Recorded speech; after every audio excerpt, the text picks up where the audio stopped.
Hello, this is Dr. Grande. Today's question asks if I can analyze the mental health and personality factors that may be at work in the life and death of Elvis Presley. Just a reminder, I'm not diagnosing anybody in this video, only speculating about what could be happening in a situation like this.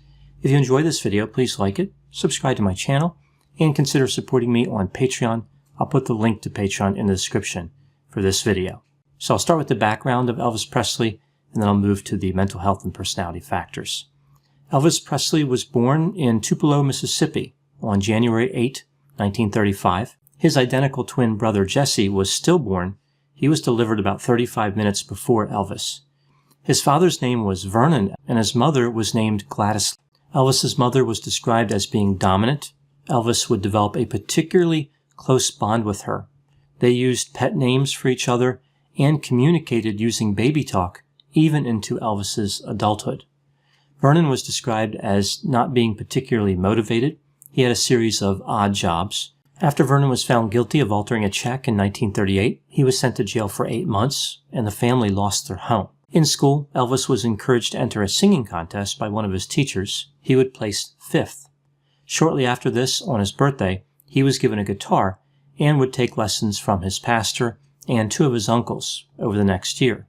In 1946, Elvis had to switch schools to go to 6th grade. There he was thought of as a loner. The family moved to Memphis, Tennessee in 1948 and lived in public housing. Elvis started going to high school. A teacher there told him he had no aptitude for singing. After high school, he would eventually go to work as a truck driver as he pursued a career in music. Over the next several years, Elvis, who was normally shy, started to become a little more socially engaged and willing to perform in public.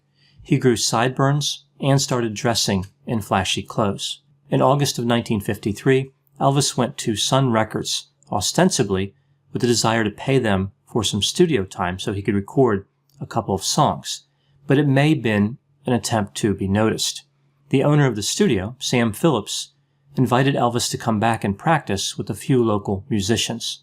Phillips eventually agreed to release a rendition of the song That's All Right on his Sun Records label. It was a success on the local charts. Sun Records would eventually sell Elvis's contract to RCA for a record $40,000. In January 1956, Elvis would record his first song with RCA. His first album would be released in March. Elvis was connected to a promoter named Colonel Tom Parker. This would become a key relationship in his life, although not necessarily a positive one. Elvis's popularity continued to increase. In addition to his album, he made several national television appearances, including The Ed Sullivan Show. His first appearance on that show, which was September 9, 1956, was seen by about 60 million viewers.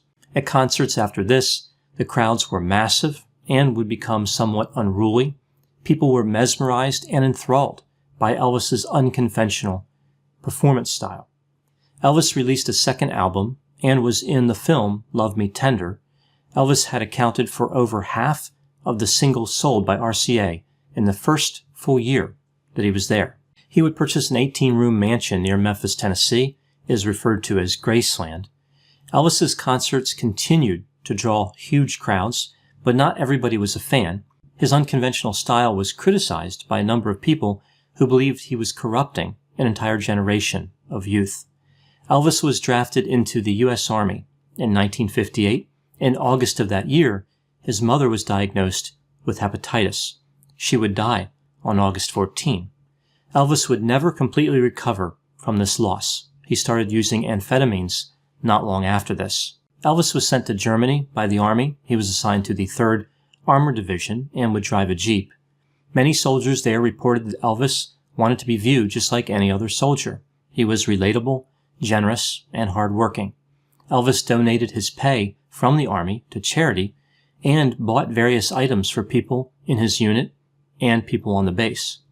Elvis returned to the United States in March 1960 and was honorably discharged. He continued having phenomenal levels of success in the music industry, and he resumed starring in movies. Even though his music was widely appreciated, the vast majority of his movies received poor reviews, but almost all of his films were profitable. Elvis married in late 1966. Elvis and his wife Priscilla would have one daughter in 1968, Lisa Marie. Elvis met Priscilla when she was 14 years old and he was 24, so they had been together for some time. During the mid-1960s, the quality of Elvis's work declined and his record sales decreased dramatically. In December 1968, a Christmas special featuring Elvis was broadcast on NBC. It would become known as the 68 Comeback Special. It did appear to revitalize his career. His next album was a success. Several people referred to him as the king of rock and roll. In 1970, Elvis arranged a meeting with President Richard Nixon. During this meeting, which was described as awkward by Nixon, Elvis talked about how he could connect with hippies and combat the drug culture. The relationship between Elvis and Priscilla was worsening. The couple would separate in February 1972 and would eventually get divorced. Both of them had affairs. One affair that Priscilla had was with a man named Mike Stone, a karate instructor.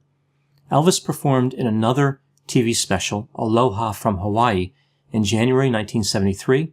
It was considered a success. It was good for his career. During a concert in February of that same year, 4 men rushed onto the stage, but it was Elvis who actually threw one of the men off of the stage. After this, Elvis became paranoid. He believed the men were sent to kill him by Mike Stone, that karate instructor who had an affair with Priscilla Presley. Elvis disregarded evidence that indicated the 4 men were simply overenthusiastic fans. His obsession with Mike Stone was so pronounced that one of his bodyguards inquired as to the cost of hiring a hitman to take Stone out, but Elvis decided against that route. Elvis's new girlfriend, Linda Thompson, moved in with him around this time. In 1973, Elvis was having a lot of difficulties with his health. He overdosed twice on barbiturates, and a Demerol overdose put him in the hospital near the end of that year. Elvis continued to perform at concerts. People reported that he was clearly under the influence of substances. Even though he continued to release albums throughout the 70s, they were not particularly successful. Elvis and Linda Thompson ended their relationship in 1976. Elvis found a new girlfriend, Ginger Alden. By this point, Elvis was not functioning well due to his excessive consumption of substances. He managed to perform in a few concerts poorly, and others were canceled or rescheduled. Now moving to August 15, 1977 at Graceland. The time was around 11 p.m. when Elvis, Ginger Alden, and a friend went to the dentist. They returned to Graceland at 1:30 a.m. on August 16. At that time, Elvis appeared to be future-oriented and in good spirits. At 6:30 a.m., he called one of his staff for medications to go to sleep. At 8 a.m., he called for a second packet of medication. Elvis went into his master suite bathroom. While sitting on the commode, Elvis died, and his body lurched forward onto the floor, where it would stay until he was discovered by Ginger Alden.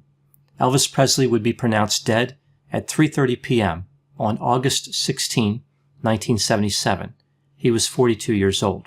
Initially, Memphis medical examiner Dr. Jerry Francisco stated that Elvis died from cardiac arrest and that drugs played no role in his death. He made this announcement before the autopsy was complete and before the toxicology results were in.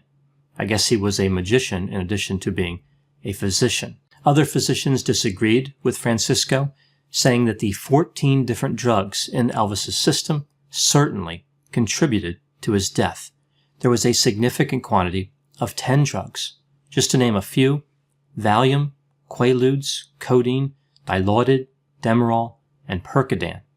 There are many theories about what caused Elvis's death. Cardiac arrest is one. Overdose is another. Some physicians believe that the codeine and the Quaaludes specifically were major contributors to Elvis's death. A theory developed in 1994 after the autopsy was reopened that said that Elvis was constipated due to drug use and straining on the toilet led to heart stoppage. Many have noticed how this type of death seems divorced from the life of glamour that Elvis lived not long before this. In 2013, we see yet another theory that said that Elvis's death was due in part to a toxic reaction to codeine exacerbated by a liver enzyme defect. It's hard to know what really happened. Elvis had an enlarged heart. He suffered from diabetes, hypertension, constipation, glaucoma, head trauma, and obesity. So there were a lot of factors here. Toward the end in particular, it was said that Elvis was burning the candle at both ends. But I think it's more like a stick of dynamite with 20 or 30 fuses stuck into it, like a porcupine. All the fuses were lit at the same time. A dynamite porcupine is not a thing because it's a bad idea, mostly due to the exploding part. Now moving to the mental health and personality factors. I'm not aware of any report indicating Elvis had an official mental health diagnosis. There have been many theories about mental health dynamics and patterns of behavior that may have been at work with Elvis. One could argue that he was depressed. At some point, he lost enthusiasm that he had for being a musician. He became bored. When he was in his residence, he would shoot at television sets and furniture. It's not clear if this was just something to do or if it was frustration, but either way, this seems like destructive behavior, at least from the point of view of the television set. He appeared to have difficulty regulating his intake of food. He also engaged in binge eating. He weighed 350 pounds at the time of his death. Weight gain, of course, was dangerous for him, but his attempts to lose weight were fairly dangerous as well. He convinced a physician to put him in a medically induced coma to lose weight at one point. It ended when he fell out of his hospital bed and woke up. He also tried a number of really aggressive diets that were quite dangerous. It seems fairly clear that Elvis had difficulties with substances. They were a major part of his life and almost certainly, at least indirectly, contributed to his demise. Among other problems, it's likely his drug use caused insomnia. This is a pattern we have seen with many other celebrities who died young. They get trapped in the cycle of taking drugs to go to sleep and taking them to be alert in the day. Like many people who are dependent on substances, Elvis was critical of other people who use substances. Elvis seemed to have an unusual relationship with his mother. I mentioned the dynamics there were fairly peculiar. I think her loss, of course, was significant in his life. It seemed to start a spiral from which he could not recover. The group of people surrounding Elvis from the early 60s until his death came to be known as the Memphis Mafia. Many people considered them parasitic and accused them of failing to act to protect Elvis from himself. They essentially said these people were just there for Elvis's money. The promoter, Tom Parker, maintained a great deal of control over Elvis.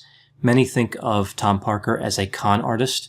Elvis did not like the business side of being a musician and an actor. He would sign contracts without even reading them. It would appear that Tom Parker was exploiting Elvis in a number of ways. Financially, of course, was the main way. We know that Elvis did not manage his money well at all. He would regularly buy items for members of the Memphis Mafia, including cars and firearms. When Elvis would go to a car dealership, in addition to buying a car for himself, he would often buy a car for whichever friend happened to be with him at the time. Sometimes he would buy cars for customers who happened to be standing on the lot.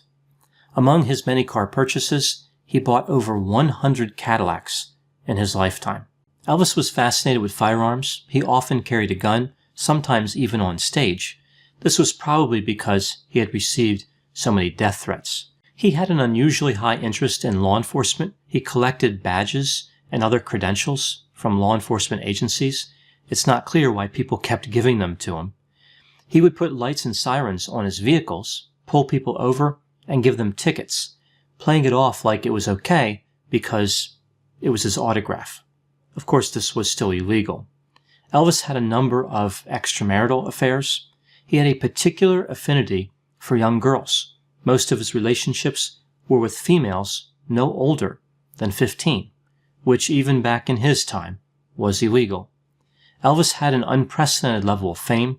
He was certainly a good vocalist, although his acting talent left a lot to be desired.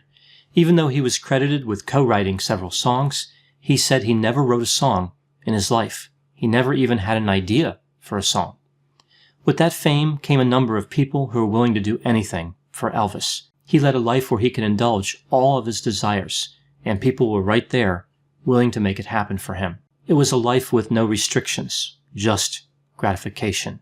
A good example of this was found in the story of Dr. George Nicopolis, Elvis's main physician. He was tried in 1981 for causing Elvis's death, but he was exonerated. In the 20 months before the death of Elvis, this physician prescribed over 12,000 pills, including narcotics, amphetamines, and sedatives. All these prescriptions were written to Elvis, but the physician said that they were really intended for his entire entourage. He also borrowed money from Elvis, a behavior typically not associated with the competent practice of medicine. Even though this physician escaped criminal liability, eventually his license would be permanently revoked after other charges were brought forward. Elvis was able to find a lot of people like this physician. Nobody was willing to say no to Elvis. Let's take a look at his potential personality profile. When I conceptualize personality, I use the 5-factor model. I remember the 5 factors through the acronym OCEAN: openness to experience, conscientiousness, extroversion, agreeableness, and neuroticism. So we see that Elvis appeared to have high openness to experience. He created a unique style of performing and seemed to experience emotions intensely. He had low conscientiousness. He was impulsive and irresponsible, although he did have a good work ethic. His concert schedule in particular was brutal. He had mid-range to low extroversion. He was repeatedly described as introverted and shy, although it appears he was able to act extroverted. Also, he was excitement-seeking, so mostly mid-range to low, but we see that one high facet. He had mid-range to high agreeableness. He was too trusting and somewhat altruistic. We see high neuroticism. He was angry, anxious, and depressed, and had no ability to resist temptation. I think Elvis exemplifies the dangers of fame and wealth. He was an extremely talented singer who had a number of undesirable characteristics, and the destructive nature of those characteristics was amplified by his fame. I think the fame combined with the loss of his mother led him to drugs, and once that happened, there was no going back. In addition, if those reports about his affinity for young females were accurate, Elvis would be considered a criminal. If his career peaked during this time, it's likely he would have been arrested, convicted, and sent to prison. It's not healthy to have all of one's desires met. Not everybody can self-regulate. Those are my thoughts on Elvis Presley. Please put any opinions and thoughts in the comment section. They always generate an interesting dialogue. As always, I hope you found my analysis of this topic to be interesting. Thanks for watching.